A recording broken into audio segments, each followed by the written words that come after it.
ये चैनल केवल मनोरंजन के लिए है। हम किसी भी तरह की अंधश्रद्धा को बढ़ावा नहीं देते। एक दिन आरुष नाम का लड़का एक बिल्डिंग के नीचे अपनी बैग लेकर खड़ा था। सड़क बिल्कुल सुनसान थी। बारिश का मौसम होने के कारण बारिश की बूंदें सड़क और आरुष को भिगाने की कोशिश कर रही थी, पर बारिश में इतना जोर नहीं था कि वो सड़क को गीला कर सके। आरुष ने सिर उठाकर बिल्डिंग की तरफ देखा। बिल्डिंग के सारे कमरों की लाइट बंद थी। अचानक उसका फोन बजा। उसने फोन उठाया और बात करने लगा। कौन सा कमरा? ठीक है। इतना कहकर उसने फोन रख दिया और वो बिल्डिंग के अंदर चला गया। बिल्डिंग बहुत पुरानी थी और उसमें 5 माले थे और एक माले में 2 ही कमरे। आरुष चौथे माले पर आकर रुका और एक कमरे का दरवाजा खोलने लगा, पर अचानक उसे जोर से सीढ़ियों की आवाज आने लगी। ऐसा लग रहा था जैसे कोई भागता हुआ ऊपर आ रहा हो। आरुष अपनी सांस रोककर डरता हुआ सीढ़ियों की तरफ देखता रहा। इतने में सीढ़ियों से एक आदमी ऊपर भागता हुआ आया और आरुष के सामने आकर रुक गया। वो आरुष का दोस्त विनय था। आरुष विनय को देखकर शांत हो गया। विनय ने आरुष से बिना कुछ कहे कमरे का दरवाजा खोला और अंदर जाकर लाइट चालू की। आरुष भी उसके पीछे अंदर आया। वो कमरा विनय का था, पर वो अब यहां नहीं रहता था, इसीलिए उसने आरुष को ये 1 महीने के लिए रेंट पर दिया था। विनय हॉल के एक तस्वीर के सामने आकर रुक गया और आरुष को अपने पास बुलाया। आरुष, यहां आओ। आरुष अपना बैग नीचे रखकर विनय के पास चला गया। ये मेरे परदादा की तस्वीर है और तस्वीर के नीचे छड़ी भी उनकी है। इस घर में पहले ये रहा करते थे। तुम्हें वो तस्वीर के सामने का दिया दिखाई दे रहा है? आरुष ने सिर हिलाकर हां कहा। मेरी बात ध्यान से सुनो। जब तक तुम इस घर में हो, ये दिया कभी बुझना नहीं चाहिए। ये तुम्हारी जिम्मेदारी। आरुष ने थोड़े आश्चर्य से पूछा, अगर ये दिया बुझा तो क्या हो जाएगा? विनय ने आरुष की बात को बीच में काटते हुए कहा, यह सब मत पूछो। तुमसे जितना कहा उतना करो। अगर यह शर्त मंजूर है तो यहां रह सकते हो, वरना जाओ यहां से। आरुष बिना कुछ कहे वही शांत खड़ा रहा। विनय बात को समझाकर वहां से चला गया।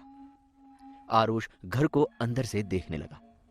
घर में 4 कमरे थे, एक हॉल, किचन और 2 बेडरूम। चारों कमरे एक दूसरे से जुड़े हुए थे। आरुष खाना खाकर सोने के लिए चला गया। लगभग आधी रात बीत गई। आरुष शांति से सो रहा था। अचानक बाहर और जोर से हवाएं चलने लगी। हवा के कारण आरुष के बेडरूम और हॉल की खिड़की खुल गई और बारिश का पानी अंदर आने लगा। उससे आरुष की नींद खुल गई। उसने तुरंत अपने बेडरूम की खिड़की बंद कर दी और हॉल की तरफ चला गया। उसने हॉल में आकर सारी खिड़कियां बंद कर दी और फिर से सोने के लिए बेडरूम की तरफ मुड़ा। पर जैसे ही वो मुड़ा, डर के मारे उसका शरीर थर थर कांपने लगा। उसने देखा कि हवा के कारण तस्वीर के सामने वाला दिया बुझ गया था और पूरी तस्वीर अंधेरे में खो गई थी। उसने जल्दी से वो दिया उठाया और किचन में जाकर फिर से उसे जलाने लगा। वो बहुत कोशिश कर रहा था, पर आग नहीं जल रही थी। कई कोशिशों के बाद आरुष ने फिर से दिया जलाया। डर के मारे उसकी सांस फूल रही थी, इसलिए थोड़ी देर वो वहीं सांस लेने के लिए रुका। पर अचानक उसे कांच टूटने की आवाज आई। वो फिर से डर गया। उसने वो दिया उठाया और धीरे धीरे दबे पांव हॉल की तरफ जाने लगा। वो हॉल में पहुंचकर जैसे ही दिया रखने गया, उसने देखा कि दीवार पर फ्रेम नहीं थी। आरुष यहां वहां देखने लगा, पर अचानक उसका पैर एक कांच के टुकड़े पर गिरा और वो दर्द की वजह से जोर से चिल्लाया। उसे वो दर्द सहन नहीं हो रहा था, इसलिए उसने वो दिया साइड में टेबल पर रखा और धीरे से नीचे झुककर अपने पैर से कांच का वो टुकड़ा निकाला। पर कांच निकालते वक्त उसके हाथ वो फ्रेम लगी जो नीचे गिरकर टूट गई थी। उस फ्रेम को गिरा देखकर आरुष चिंता में पड़ गया और सोचने लगा कि दरवाजा खिड़कियां तो बंद है, फिर ये फ्रेम गिरी कैसे? वो लड़खड़ाते हुए उठा और उसने उस फ्रेम को वापस अपनी जगह पर ला दिया। फ्रेम लगाने के बाद उसने वो दिया उठाया और उसकी जगह पर रख दिया। जैसे ही आरुष ने उस दिए के प्रकाश में वो तस्वीर देखी तो मानो डर के मारे उसके पैरों से जमीन खिसक गई। वो लड़खड़ाते हुए जमीन पर गिर गया और सरकते हुए पीछे जाने लगा। जमीन से सरकते वक्त उसके शरीर पर जगह जगह कांच के टुकड़े फंस गए, पर उस डर के सामने उसे यह दर्द बिल्कुल महसूस नहीं हुआ। आरुष की यह हालत इसलिए हुई थी क्योंकि फ्रेम से विनय के परदादा की तस्वीर और उनकी छड़ी गायब थी।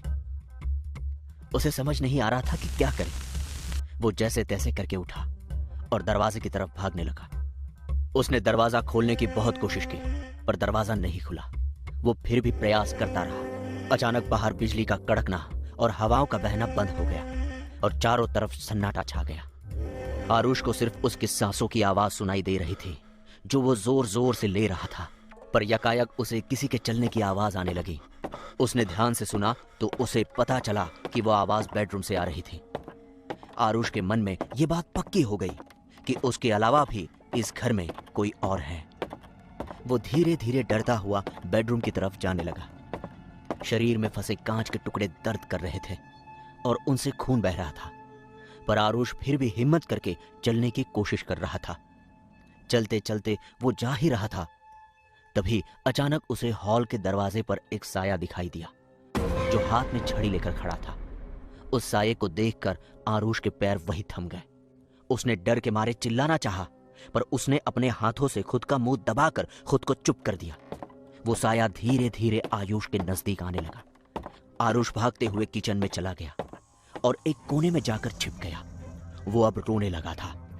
उसने और जोर से रोना शुरू किया जब उसने किचन के दरवाजे पर छड़ी और जूते पहने हुए पैर देखे। आरुष रोते हुए कहने लगा, मैंने कुछ नहीं किया, मुझे जाने दो। वो दिया हवा की वजह से बुझा था। मैंने जानबूझकर नहीं बुझाया। आरुष को जवाब में एक भारी आवाज सुनाई दी, गलती किसकी है ये मायने नहीं रखता, जरूरी है कि तुम्हारे होते हुए ये दिया बुझ गया। वो दिया हमारे वंश के जीवित रहने का प्रतीक है। तुमने उसे बुझाने का पाप किया, अब इसकी सजा तो तुम्हें मिलकर ही रहेगी। इतना कहकर वो आवाज बंद हो गई और वो जूते और छड़ी वापस हॉल की तरफ मुड़कर चले गए। माहौल फिर से शांत हो गया। आरुष डरते हुए बाहर आया और हॉल की दिशा में जाने लगा। उसने हॉल में झांक कर देखा तो वो साया वहां नहीं था। वो दबे पांव चलते हुए उस तस्वीर के सामने आया और तस्वीर को देखता ही रहा। फ्रेम में परदादा की तस्वीर अब वापस आ गई थी और वो दिया भी शांति से जल रहा था। आरुष अब भी डरा हुआ और बेचैन था। अचानक आरुष के शरीर से धुआं निकलने लगा और उसका शरीर धीरे धीरे गायब होने लगा। आरुष चिल्लाकर मदद के लिए पुकार रहा था, पर उसका कोई फायदा नहीं हुआ। कुछ ही पलों में आरुष का शरीर धुआं धुआं होकर उस तस्वीर में चला गया।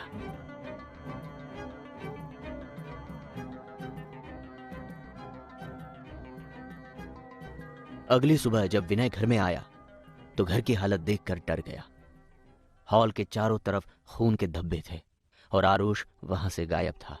उसने तस्वीर को देखा तो उसे पता चला कि फ्रेम का कांच टूटा हुआ है। विनय सब अपने आप समझ गया। उस रात के बाद न विनय उस घर की तरफ आया, न किसी को उसने वो घर किराए पे दिया, क्योंकि दिया बुझने का अंजाम विनय भी पहली बार देख रहा था।